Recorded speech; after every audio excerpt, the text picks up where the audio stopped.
Patuloy nating minomonitor itong bagyo sa labas ng ating Philippine Area of Responsibility at isa itong severe tropical storm na may international name na Halong.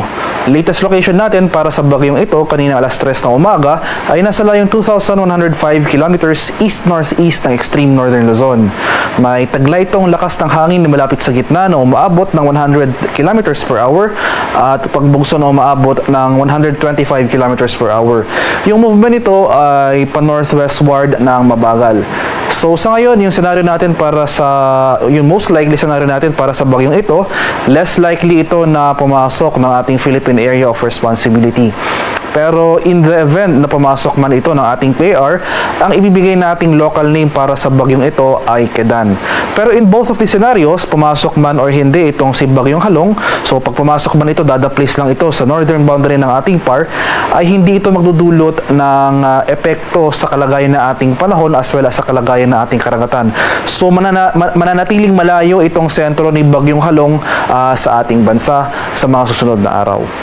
At samantala, sa kasalukuyan may minomonitor tayong cloud cluster sa labas ng ating Philippine Area of Responsibility dito sa southern area or sa baba ni Bagyong Halong.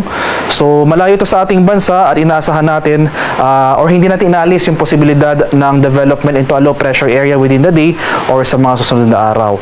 So both of these weather disturbances, itong Bagyong Halong as well as itong cloud cluster na posibleng maging low pressure area, mananatili pong malayo sila sa ating bansa at wala magiging direktang epekto sa ating panahon. For today, ngayong araw, asahan natin yung epekto ng Intertropical Convergence Zone o yung ITCZ.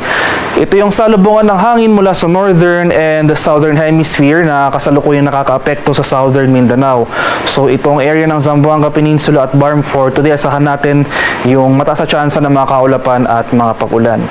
Samantala sa Metro Manila at nalalabing bahagi ng ating bansa, magpapatuloy nga itong maaliwalas sa panahon. Generally fair weather conditions, maliban na lamang sa mga biglaan at panandaliang pag-ulan na dulot ng thunderstorms.